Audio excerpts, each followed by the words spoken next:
I think I will start. Yesterday we completed the sequence on the Hellenistic part of the class. Today we shall continue with the Romans, which we slightly embarked upon toward the end of last class. The Roman Empire, as you well know, was a long-lived empire.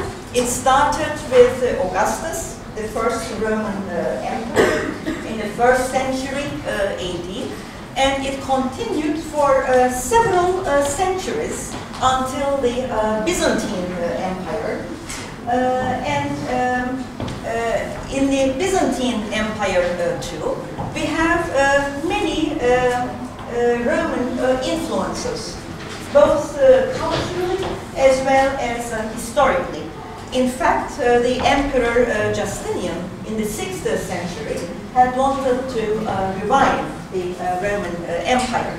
But in any case, from the 1st century until the 4th century, we find the Mediterranean world shaped by the rule of Rome.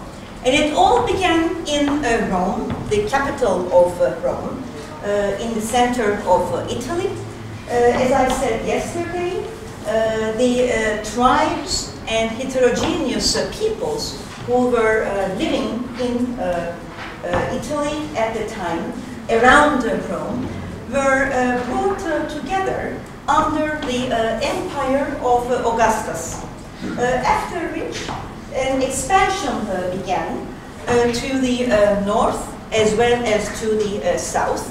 And in the south there had already been a Greek influence through the enterprising Greeks who had founded the colonies here much earlier. So when Augustus founded the empire, he had brought together a heterogeneous culture, even though the Italic element was quite influential. And when the expansion occurred to the north, and then to the west, and then to the east, at different times, under different emperors, we find that even more influences, more cultural entities were incorporated into the Roman Empire. And by 117 AD, under the Emperor Trajan, the soldier emperor, the military emperor, we find that the territorial expansion of the Roman Empire had reached a peak. And at this time, the Mediterranean, Mare Nostrum, had become a Roman lake. So all around the Mediterranean, including what we know as Europe today and Africa today, had been part of the Roman Empire. And as you can see, with Rome in the center, and then Greece, and then Anatolia, France as we know today, Spain as we know today, and all the northern states of Africa, including Egypt and Libya today, all the way to the Spanish coast, were under Roman rule. The cultures in Greece and in Asia Minor, we have studied until now briefly in prehistoric times. So there was a well-rooted tradition of many cultures here, which have become synthesized in the classical period, paving the way for Roman influence. So the presence of the different peoples in Anatolia and in Greece was quite different than the roots of the people in northern Africa and then Spain and France. As a result, the degree of the spread of what we call Romanization in the later parts of the empire was a very differential process. It was not a prototype. It was not something that was imposed from Rome. In other words, there was no deliberate policy that the people would be Romanized. In time, this became a volunteer request from the subject peoples. And by the 3rd century AD, even though local cultures were retained with different local color, the overall umbrella of being Roman had a fundamental spread. As a result, when we talk about Romanization, we are talking about the process whereby the very different peoples entered the Roman rule. So what it meant to be a Roman in Egypt was not the same as what it meant to be a Roman in Asia Minor or in France.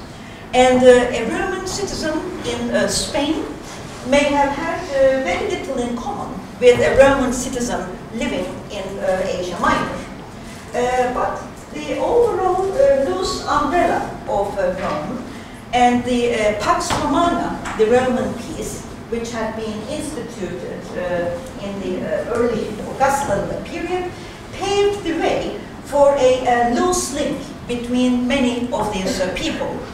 And as a result, the Roman Empire, which surrounded the Mediterranean, benefited from a central rule to certain aspects. For example, the marble trade, which was possible for the large-scale building projects of Rome, was made possible by the Roman rule. So the marble quarries in many different parts of the empire, from Africa, from Roconissus in Asia Minor, from Greece, went to Rome. And the huge trading industry made it possible to transport precious materials, obtain supplies, and then initiate huge state projects. And during this whole process, there was one problem of how this semblance of Romanity had to be instigated. Because we had seen how the territory and space of the polis had expanded into the space of kingdoms in the Hellenistic period, and how the kingdoms of the Hellenistic period now expanded into an imperial scheme in the Roman period.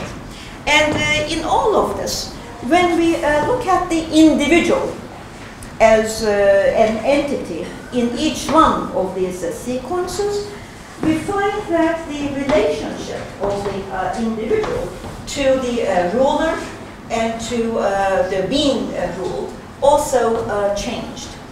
And in this respect, the status of the emperor and the proximity of the emperor, both mentally and physically, with all the different peoples in the empire, was a very different process than that of the ruler of a polis, for example.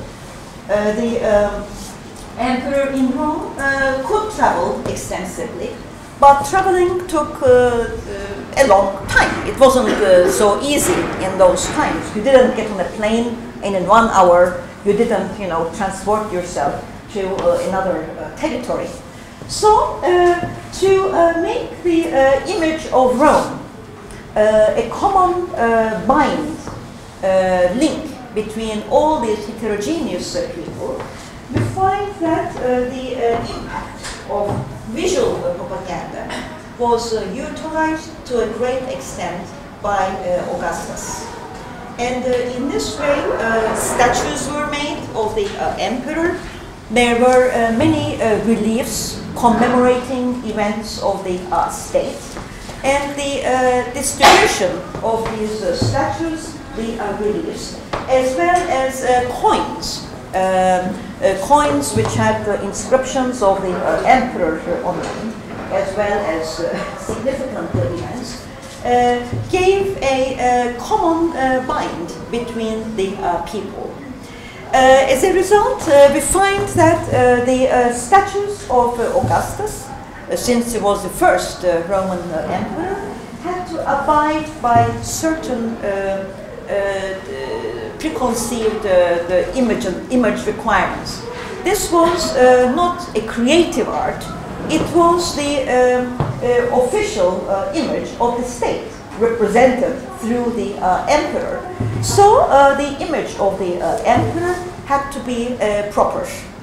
And in this regard, when we look at the statue of Augustus from Prima Porta, we find that he did not, the sculptors who designed this sculpture did not resort to Etruscan images from Italy, but they preferred to utilize the Greek image, which has become well known from the aesthetic statues of the Greeks. And in this respect, as I said yesterday, even though the Romans were the conquerors, even though the Romans were the rulers, the cultural roots that they were influenced from in return was that of the classical world. In this respect, it is not surprising that the statue of Augustus, of Prima Porta, is based on a very well-known statue known as the spear bearer, an athlete holding a spear by Titus. You don't need to remember that name. The statue of Titus, the spear bearer, was a statue in the nude, showing the full power, strength, beauty, and idealism of the athlete as an honorable member of the polis. And this was taken as a model, fit as an inspiration to present the image of the emperor. But adjustments had to be made. And the statue was given a dress, an imperial military dress, complete with a toga, the military cuirass, which had images connected with the dynasty of Augustus and some of his mythological as well as real achievements and connections. And as you see, the cuirass is almost transparent. You can almost see his navel here. You can almost see the outlines of the chest. And this is done with purpose in order to convey the connection with the spear bearer. Other differences include the raising of the arm to point at some indefinite distance in the future, and similarly, the eyes follow at the eyes stare at some indefinite gaze also, looking ahead, looking to the future, not looking at any one place in particular. So this was an idealized image, showing the emperor in person. It is real in that sense because it is not a generic statue like that of a kuros or a kore, where the identity was not necessarily known. This is quite real. It is intended to represent the Roman emperor, but the Roman emperor is represented in a particular way, in a particular image, and this is promoted as the official image of the emperor. And through this image and many images like it, and many images of following the emperors after Augustus, we find that the dissemination of the Roman idea, the idea of the Roman rule, is ingrained upon the mentality of the people, or the visuality of the people. In a similar way, the earlier classical inspiration, the Greek inspiration, is quite apparent in the architectural projects as well. And I chose to show you an early temple and early temple from France, the so-called Maison Carrée in Nîmes, in southern France.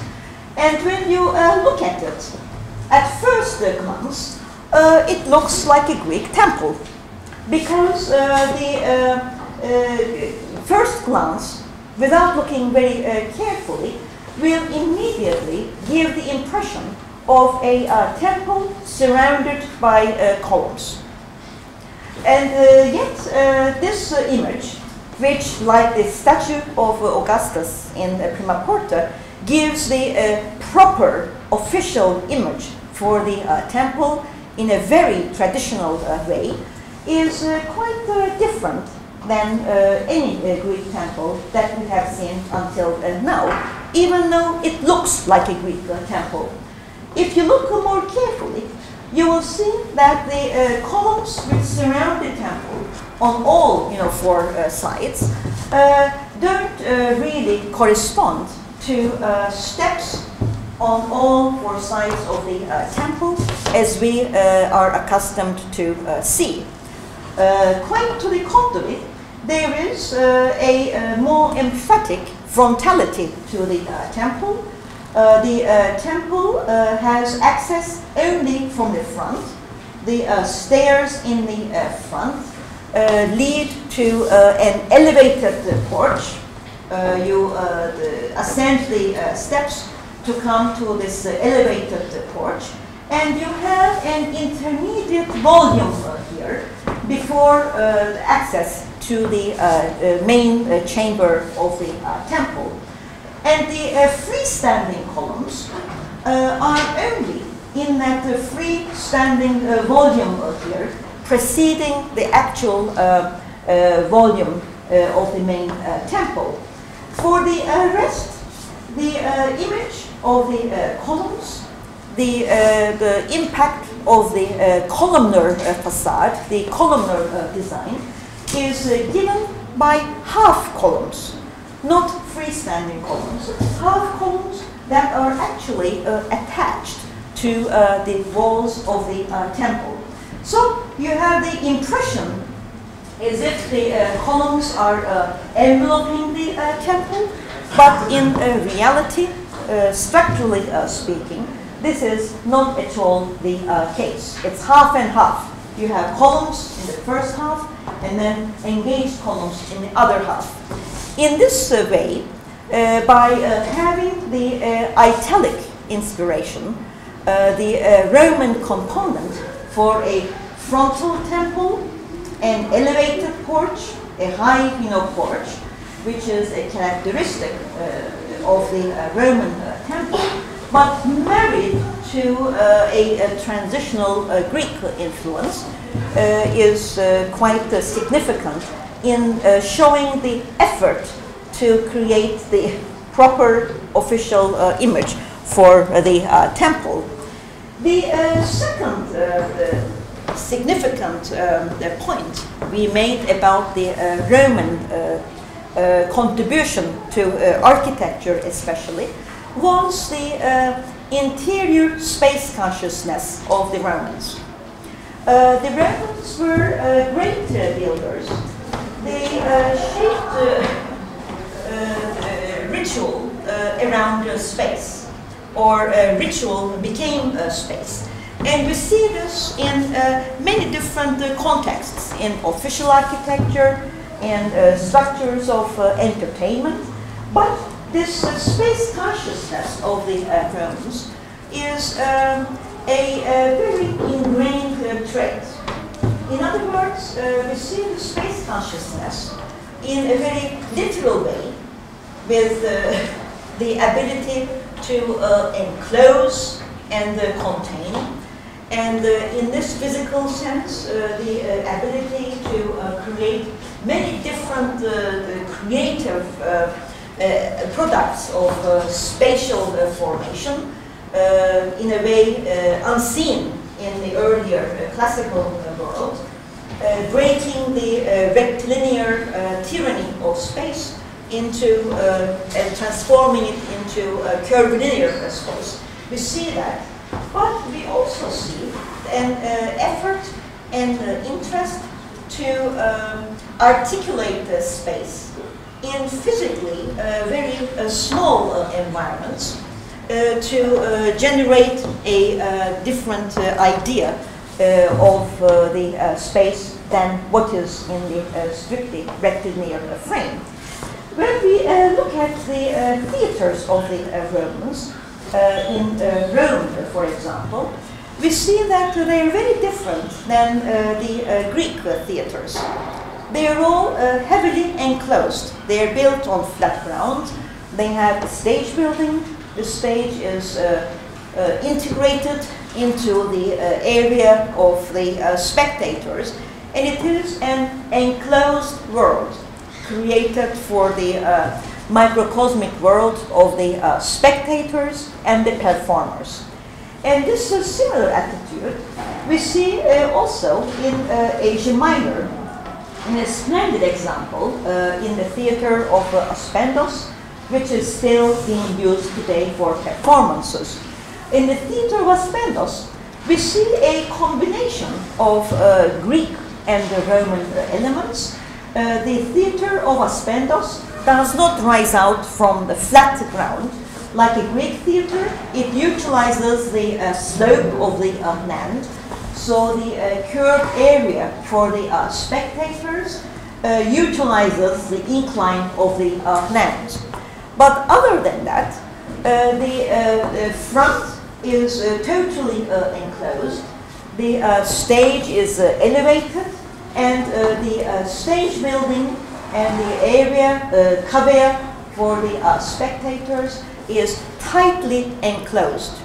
So the architectural design for the theater here gives an enclosure which tightly controls who is inside, cutting them off entirely from what is going on in the outside. Quite different than what we saw in the earlier Greek theaters. So we have a plan slightly more than a semicircle, a slight horseshoe-shaped configuration, and then the stage building is heavily articulated, not surviving very well today because it was later converted into a Selçukid kiosk. And when you go and examine this facade carefully today, you can still see traces of paint coming from the Selçukid period, but that has nothing to do with the Romans. The stage wall, as you see, reaches the full elevation of the building and encloses the theater, blocking off the theatrical world from the outside world, the world going on outside. The stage building, as you see here, was also articulated very heavily. This is quite typical. There were alternating curvilinear and pedimental designs, a broken pediment in the center, centralizing the whole stage building, and in the niches, which are framed by these twin projections seen in two stories, you had the display of statuary. Romans of Aspendos, perhaps, or Romans from Rome. So the spectators as they were watching on the performances, were also confronted with this kind of created imagery. They created the imagery, the extravaganza, in two stories. The use of the orders here is in a very non-Greek way. They are not structural, but they are used in a decorative way to articulate and aggrandize the interior facade of the theater. The other manipulation of space, which I mentioned, which is non-monumental, but which uses optical means, is to be seen both in frescoes and in reliefs. I showed two frescoes yesterday and one relief. The first fresco that I showed is from the house of Livia on the Palatine Hill, where the Roman rulers' palaces were in Rome. And in this wall, you have a plain wall surface, but through the application of the compositional features of this fresco, you expand the space of the wall. You expand the physical space of the wall by dissolving the physicality of the wall. And this is done by a series of fences. You have one fence, and then you have another fence, and in between the two fences, you have an intermediary ground, and then there is another ground beyond the furthest fence, because you see that the plants and the trees are definitely growing behind the fence. So with paint, they are creating different planes of sight. And these different planes of sight create a depth beyond the physical presence of the wall. So a person standing in the room will have the impression of an open space, an open balcony of some sorts, looking into an indefinite distance. We do not know where this ends. We don't know whether there is another building beyond the garden. We have no idea where the boundaries of the garden actually cease or even begin. It is left somewhat indefinite. And yet this indefinite illusion will allow the person to think that he is in a larger room than he actually is. A similar but even more effective application of this optical illusion is seen in Pompeii, south of Rome, in a villa now known as the Villa of Mysteries, because we know that certain Dionysiac cult ceremonies were taking place within this villa. And we also think that these ceremonies took place in this particular room of the villa. It is not very large, but what makes it particularly significant as an example for this space consciousness of the Romans in shaping the ritual as a space is to be seen in the characters which envelop the walls around the room. The painted characters are depicting a Dionysiac ritual. We don't know exactly. There are several explanations to what is actually going on. But regardless of that, what is of the interest for us is the way these figures have been depicted. So when we look at these life-size figures, they seem to be, illusionistically speaking, in the theaters, in niches that go beyond the wall. But this is a flat wall. What the artist has done is to dissolve the physicality of the wall by illusion, by painting architecture. These features that you see here are not applied stucco, they are not applied architectural moldings, but they are only painted. And by placing the figures on, behind, or somewhere in the connection with these painted architectural features, very similar to the House of Livia, we have a play with planes. We have a play, an optical play with recession, with perspective, by the creation of a space beyond the space of the room.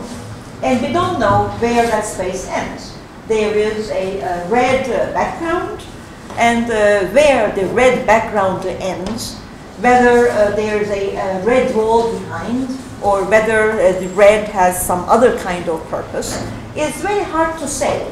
But the placement of the figures on each wall in a context which looks like the stage of a theater is made in a three-dimensional way to incorporate the entire room.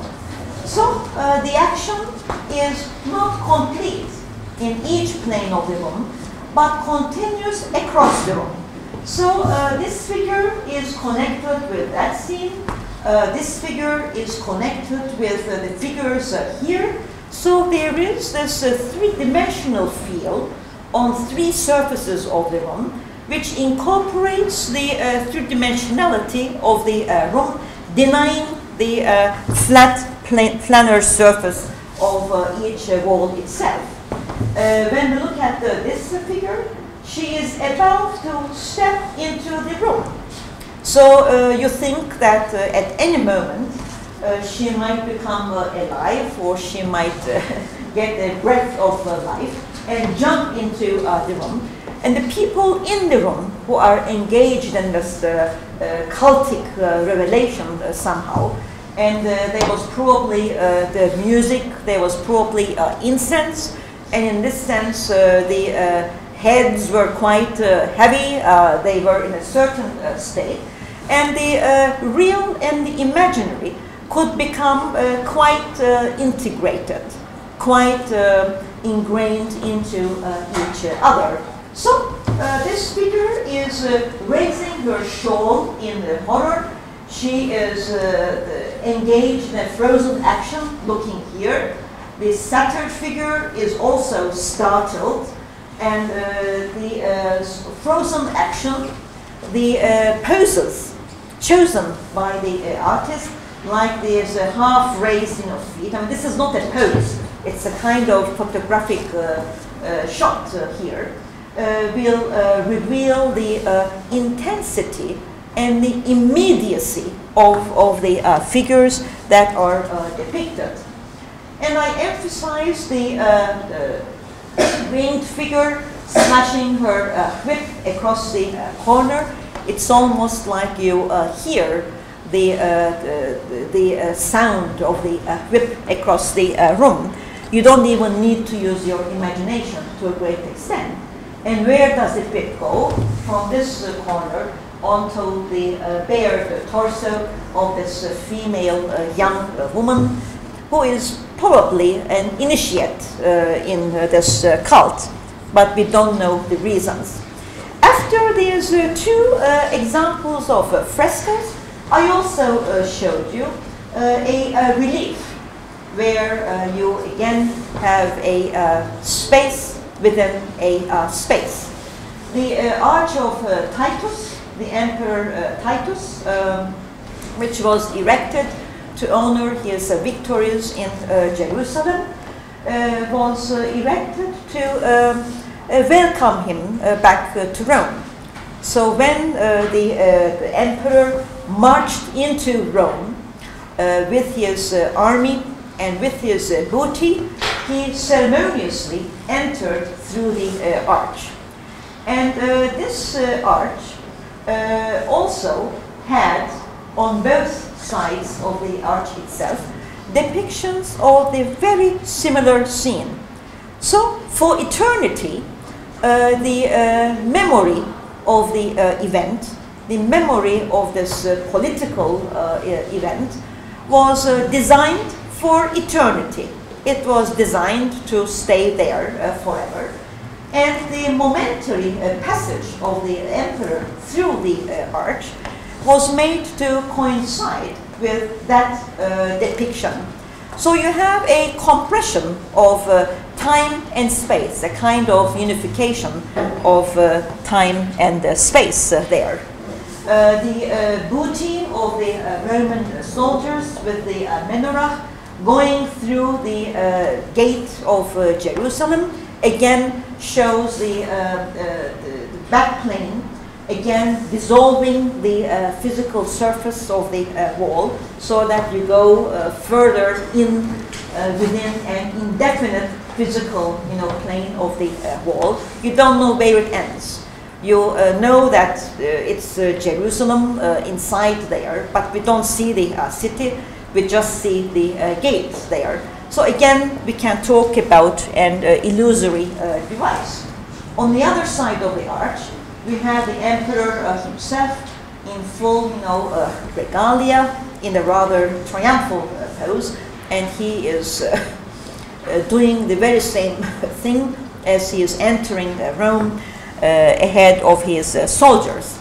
So this space consciousness of the Romans that we talked about, the tribute to the earlier Greek culture during the Augustan period in particular, when the empire was being founded, also finds itself in a tighter organization in an overall sense in grand architectural schemes.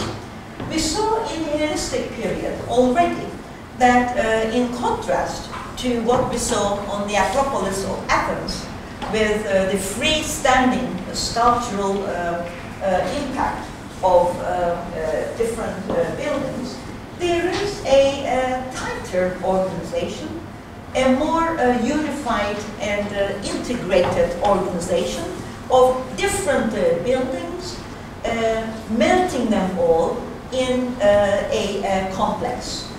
And the example for that we showed is the sanctuary of Fortuna in Praeneste, very close to Rome. And in this extravaganza of different architectural components, a tolos, a circular building, a curvilinear theatrical building, and then a great platform defined by colonnades in a U shape, different articulated spaces here with niches, two larger niches here, two emphatic ramps that allow access into the building, which are also closed, by the way. They are roofed, and once you enter these ramps, you were lost from view until you came to the center. And all these very different components are not loose standing, in contrast to what we saw on the Acropolis of Athens. But on the contrary, they are welded into each other, and you cannot think one or the other independent of the rest. You can't take out one and then appreciate the entity as an independent one. This is a very integrated and unified, tight design, thoroughly symmetrical. There is a rigid, symmetry here, a very strong axiality, and then the axiality and rigid symmetry is also tied together with a rather strict triangular composition. So everything has been thought about in a very tight sense. And you have this orchestration which unifies the very different entities, and the scenographic aspect of the complex of Fortuna is created in this manner. It was possible to see the sanctuary of Fortuna from a great distance away, since it was arranged around the slope of a hill, and then you ascended the different components of the structure in a way dictated by the architectural design. You couldn't enter the building from any part in an arbitrary fashion, but you became subject to the strength of the axes which dominated the overall circulation and impact of the building as it was received. This building had been buried until the Second World War, and with the Allied bombing of Italy and the Praeneste, the whole side of the hill came down, and although we cannot defend wars in any kind of way, this was an archaeological advantage, because no one had known this was underneath, and suddenly the sanctuary of Fortuna was revealed for archaeologists, and restorations have taken place. The unification of complexes that we saw in the sanctuary of Fortuna is perhaps seen in the most generalized manner in the Roman fora. Fora is a plural for forum. We don't say forums, we say fora. And in the Roman fora, which in a loose way may be equated or compared to the agora of the Greeks, is a public space. It's an official space, and the forum usually had a temple, and then the temple was the focus, the main focus of the forum, and then it was surrounded by a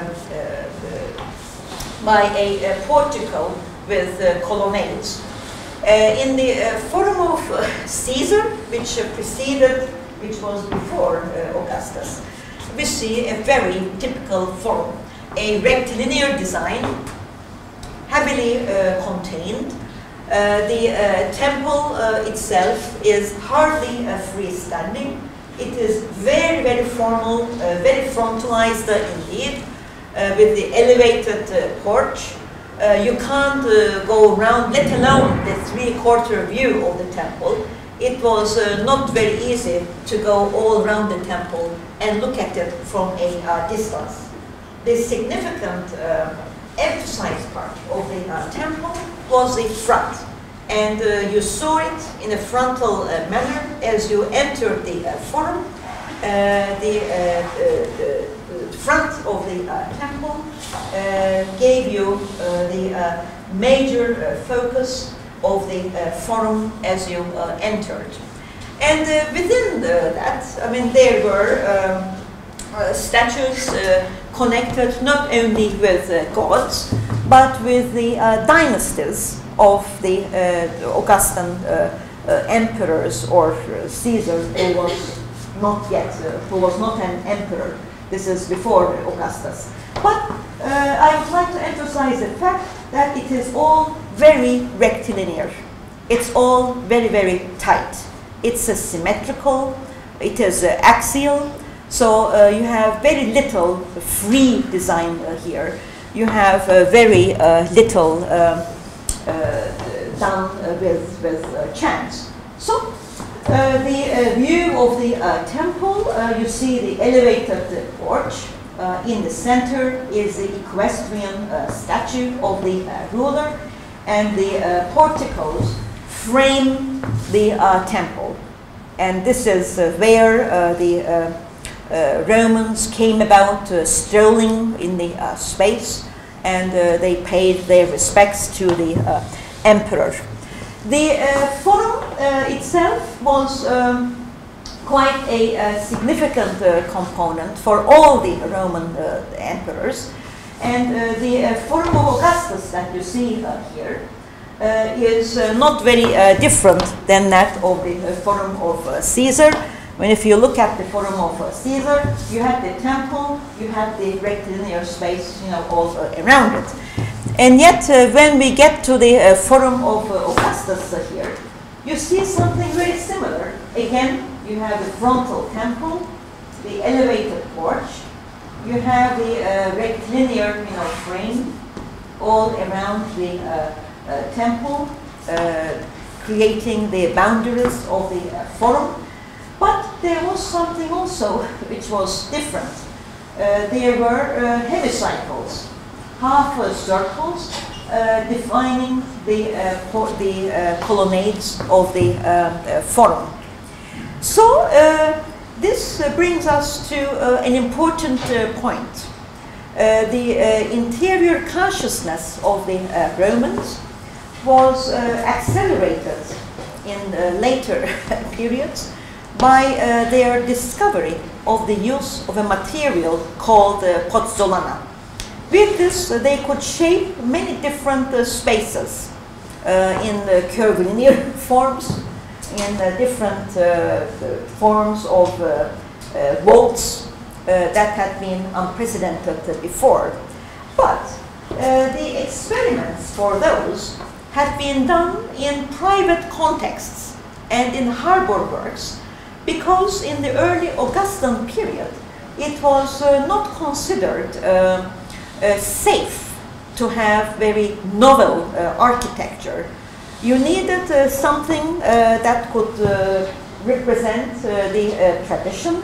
You needed something that would convey the official image of the empire.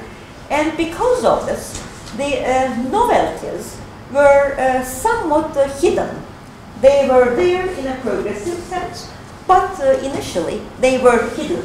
So, in the Forum of Augustus, to have the curvilinear hemicycle here is a bold move in official architecture, but you can see it only in plan, and once you enter it, inside it had lots of statues of the founders of Rome. But as you walked along the portico, you did not see the full novelty of the building. And yet the forum was a ground where the experiments to bring different entities together and to build a forum at whatever cost was significant for each successive Roman emperor. In this one here, for example, the Forum of Nerva. Nerva is one of the other Roman emperors. We have a very funny forum. It is called the Forum Transitorium because it is not even a proper forum. It's a kind of a street, and Nerva put in, you know, the columns to monumentalize the street, because no space had been left for him. And in this respect, when we look at the Forum of Caesar, which we saw, the temple, the colonnade all around it, the Forum of Augustus, again, very similar to the Forum of Caesar, the rectilinear layout of the Forum of Caesar is similar in the Forum of Augustus, where you have the temple, the elevated porch, very frontal.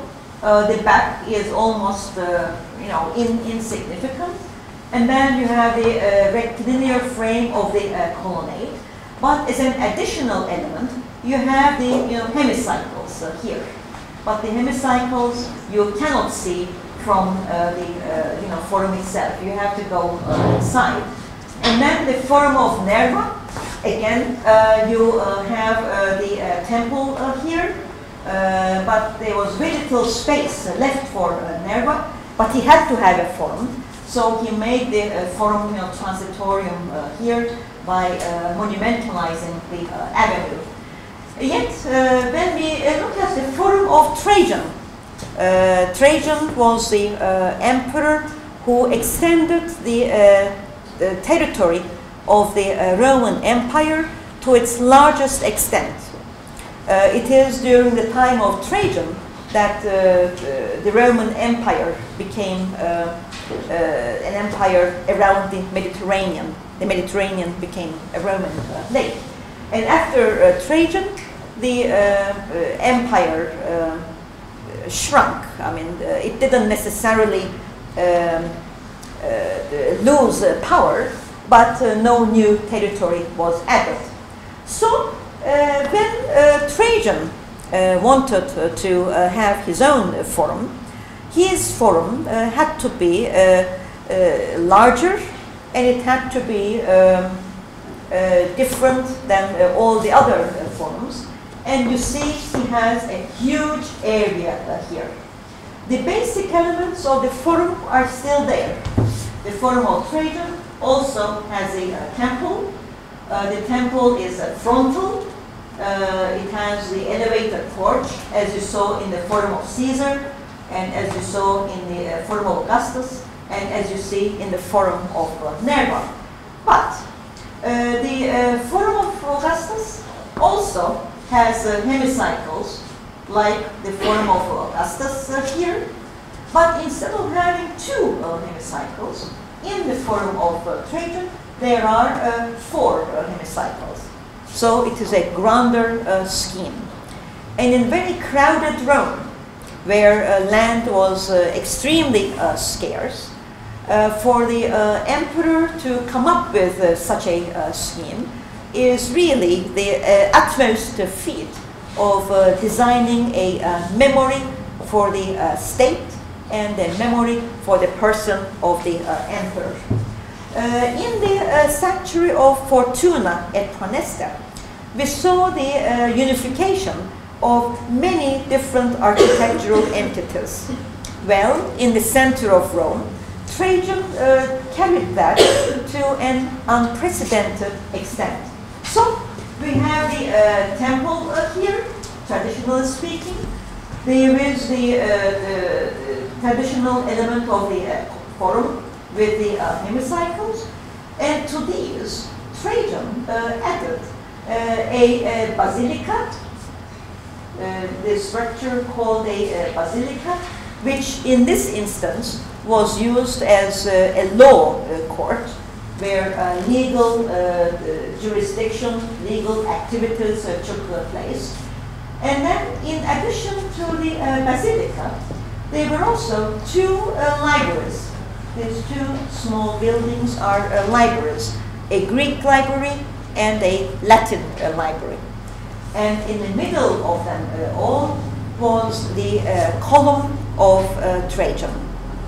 Trajan did not have the triumphal arches, but he had this triumphal column. So, what he did in this very traditional looking scheme was to combine temple and to incorporate within the column the basilica, the legal representation, the libraries, the representation of learning and culture, and then the triumphal column, and to combine his military achievements. In other words, Trajan is not just the military emperor who won all these victories that are designed on the column, which we shall presently see, but he was also at the head of a state where law and where culture and where religion were sort of combined in this the idealistic kind of way, as advertised through the forum. The other thing which you probably will notice here is that despite the curvilinear elements of the forum, it is done in a very traditional manner. The colonnades are done with the post and lintel system. The basilica is full of columns, a forest of columns fill the inside of the basilica, and in that respect, that early attachment to Greek culture in creating the official image is still continuing. The post and lintel system, the elements from the classical architecture are still the chosen elements when the official image of official architecture is at stake. We think that the whole complex was designed by Apollodorus, who was an architect coming from Syria, Syria, and living in Rome. So he is bringing the tradition, from the East, the more conservative tradition, and he is employing it in a grand state project associated with the person and achievements of the emperor. In this respect, we might also point out the markets of Trajan, which we think were also designed by Apollodorus, but in that, because the function is commercial, and because we have a different kind of function here, the columns are not used to the same extent. When you compare the two projects, both connected and both under Trajan himself, they represent two very different systems of design, structurally and material-wise. But we shall look at that in a short while. So here you see the Greek library, Latin library, the temple, the column of Trajan, the myriad columns of the basilica, the columns framing the hemicycles of the porticos, and then the markets of Trajan here, which don't have a single column shown anywhere at all. It's a very different kind of project. So even though both were important, the practicing of the new material, the pozzolana and the concrete architecture, which had taken place in more private architecture in lesser seen contexts, is now utilized in a state project, but which is commercial. And having this commercial new function here allowed the use of something novel. The application of that with temples and with the fora was still something that the architect would approach with a certain amount of hesitation. The main element of the Forum of Trajan, as I said, was the column here, the column of Trajan. There are now debates about where the column may have been, but in this restoration we see the column in between the Greek and Latin libraries. The column itself still stands where it was re-erected. It is rather unusual because all around it is a spiral, a continuous narrative visual scroll, like a visual encyclopedia. And the scroll depicts the journeys of Trajan with his army, starting from Rome, and then proceeding to the Danubian provinces in Romania and the environs today, conquering territory for the empire. So in graphic detail, we see the Roman soldiers, we see the conquered peoples, we see how bridges were crossed, we see how castles were built, we see how the people were, dressed. More than words, can say. A great deal of photographic detail is available in those scrolls. And it starts from the bottom, winding toward the top. There was a statue of Trajan on the very top. So the design of his memory, the design of his military campaigns in the service of the Roman state is ingrained into the visual consciousness of everyone coming to Rome. There was one other significant aspect of the column. The column is at the same time the commemoration of the death of Trajan. It is also a funerary monument because in the bottom was a provision made for receiving the ashes of Trajan. When he died, his body was cremated and the ashes were put in a vase, and the vase is here.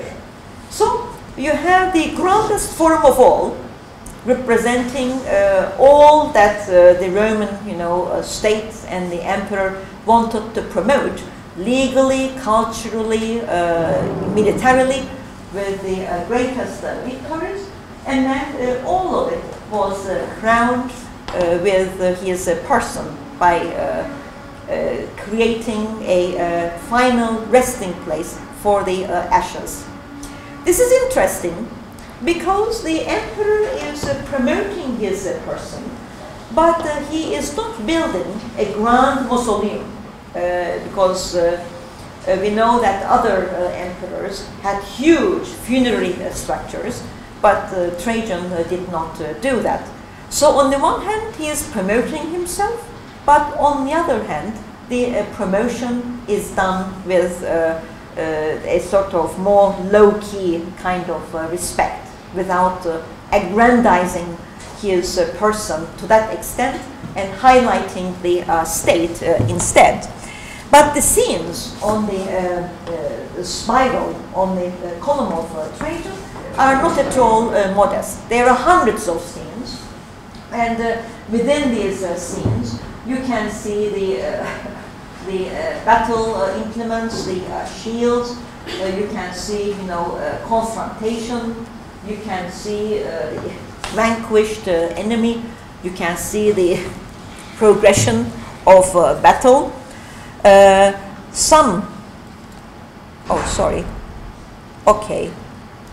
sorry. I thought there was something else. There's a mistake there. I apologize.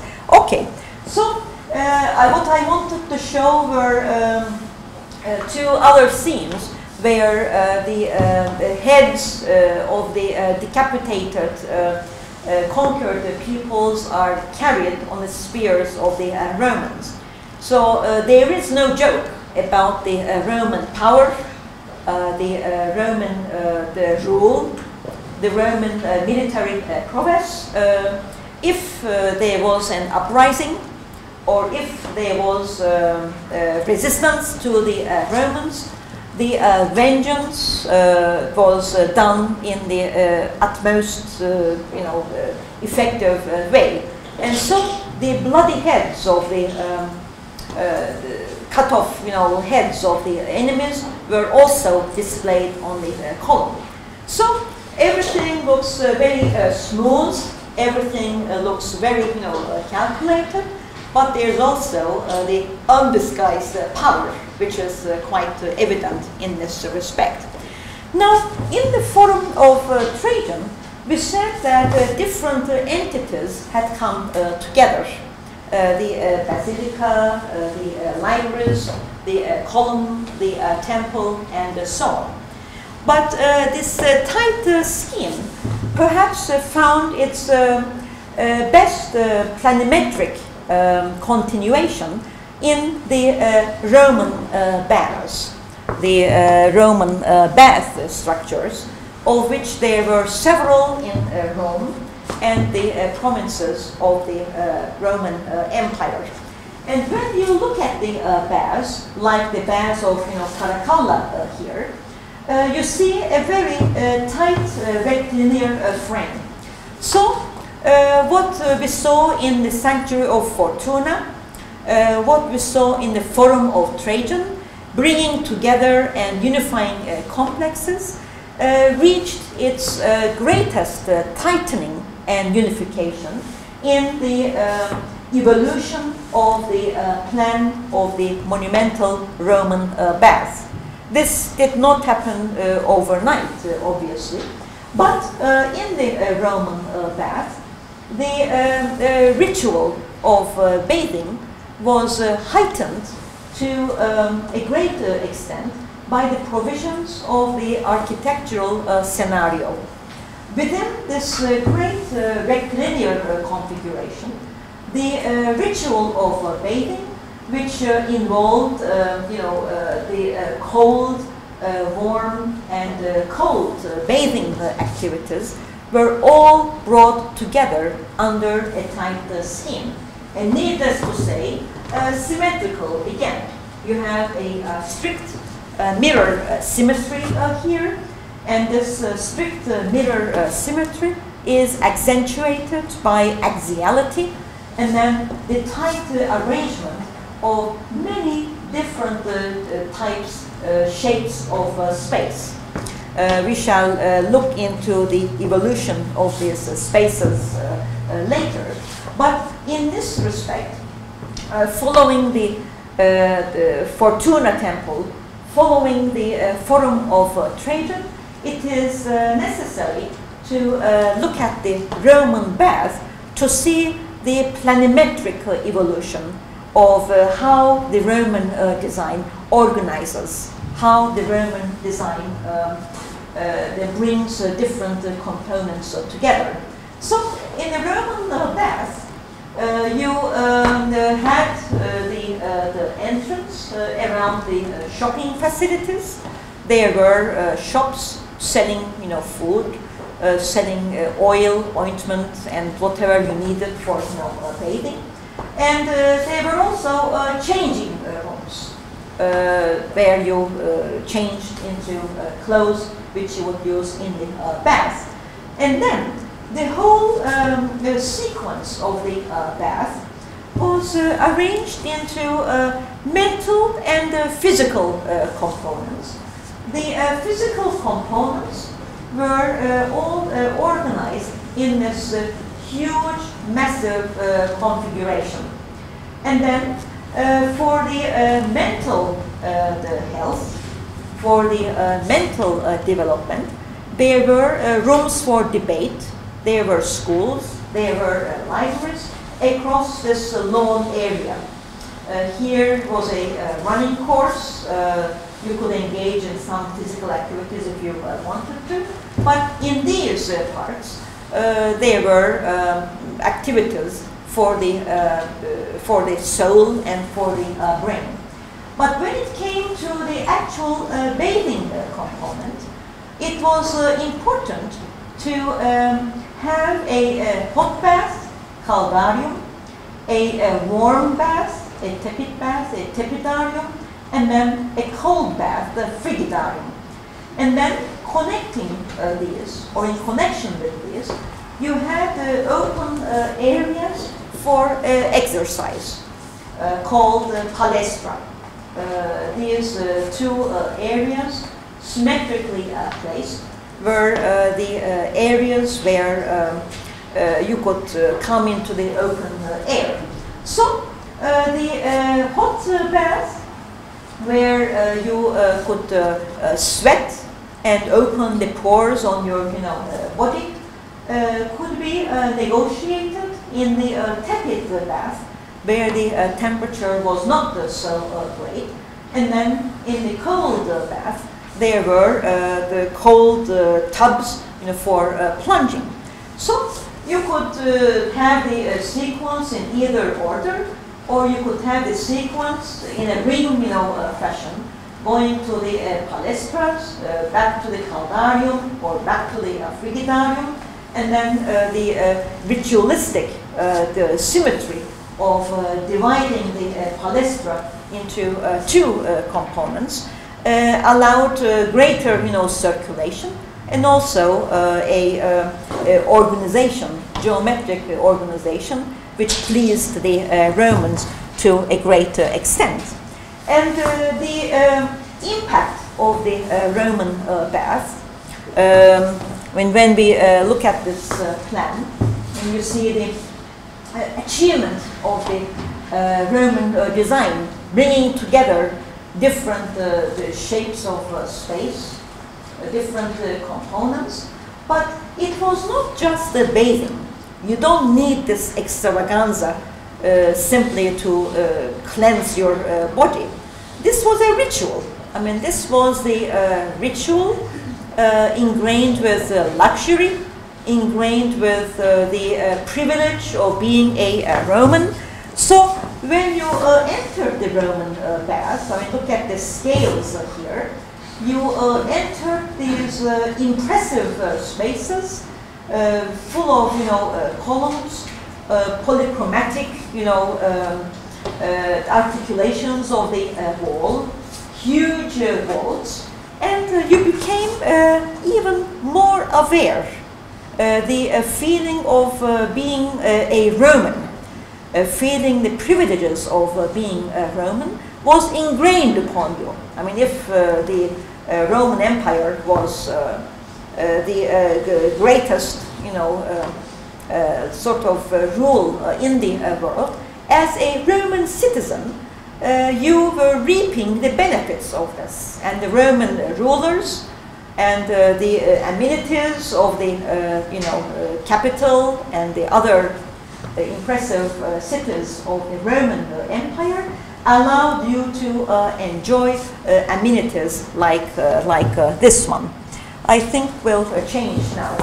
But now I would like to go back and give you some technical information about the different architectural components and how these different components came together. In this lecture, I gave you an understanding of the basic achievements, how different units came together, what these units were, and now we shall look at them in a greater detail.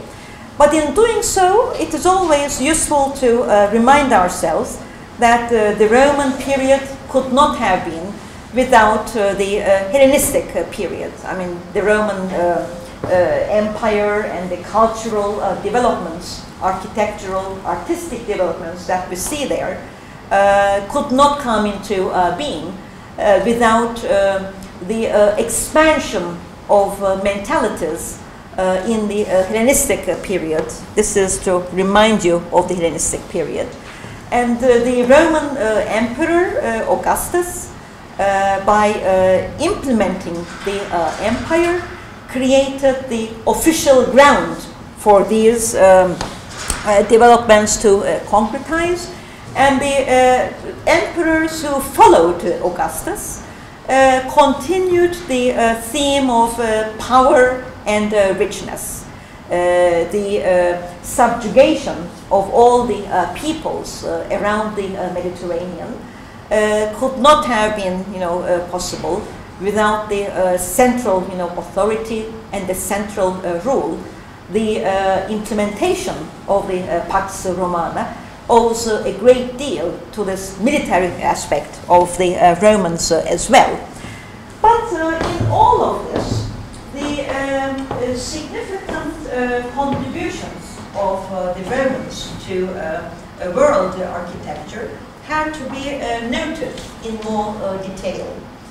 We have said in our earlier lectures that for the Greek architecture, the basic structural system involved the post and lintel, the system of load and support. For the Romans, the arch became very widespread. The arch, which distributes stresses in a different way, became a widespread component of Roman buildings. But it also became quite monumentalized in an engineering manner, but also as a monumental sculpture. And we shall see two instances of that. In the bridges and in the aqueducts for carrying water, we see the Roman skill of engineering in utilizing the arch. Again, in Nîmes, in France, in the Pont de Gard, we see the usage of the arch system for bridging the river, but we see the arch elevated in 2 stories, surmounted by an aqueduct on the top. This is a structural achievement. The engineers coming together to span the river, making it possible to cross with this system, allowing the armies to negotiate the distances on both banks of the river. But on the other hand, it is also a system for conveying water. You see the conduit for the water here. So we are talking about a bridge aqueduct, both a bridge as well as an aqueduct. But apart from the functional use of this to carry water at a height so that it is not easily poisoned by those who want to do so, and to allow the passages of the armies, it is also an artistic project. I mean, the rhythmic configuration of the arches, and then the slighter arches on top, create an artistic impact as well, which become ingrained into the citizens. So this is a beautiful act of engineering, not simply for its function, but also in its slender the openings, the height, the ratio which gives visual impact to the overall project. And this was the image which perpetuated the Roman achievement in the various different cities all over the empire. This is in France, but a similar bridge or a similar building anywhere in North Africa or in Spain would have created a similar impact in the minds of the citizens. On the other hand, the Romans utilized the arch not only in simply an engineering manner, as we saw in the Pont de Gard, but in an decorative sense as well, taking the arch on its own and monumentalizing it. A bit like a Greek temple. When the arch, which we already saw in the context of the reliefs earlier on, is monumentalized, it functions very much like a Greek temple because it becomes a sculpture in space. So the arch is monumentalized singly. It is given an architectonic feel by adding a component, the attic story, to it. By adding this part, you make it like a building, but it is also given moldings that surround the arch on all 4 sides. So this is not simply a directional gate. It's not simply for entry and exit, functioning as a passage element. But due to the curvature, the continuity of the moldings, around the arch, the monumentalized arch, it becomes a monument on its own right, complete with the inscriptions honoring the purpose of building the arch. And then the arch is also given engaged columns to make it more like a building. It is given other reliefs, very much like the pediment of a Greek temple, and it advertises designed history which will make an impact in the minds of the people in Rome itself. So you could have a single arch like this one, like the arch of Titus, or you could have a triple arch if you wanted to.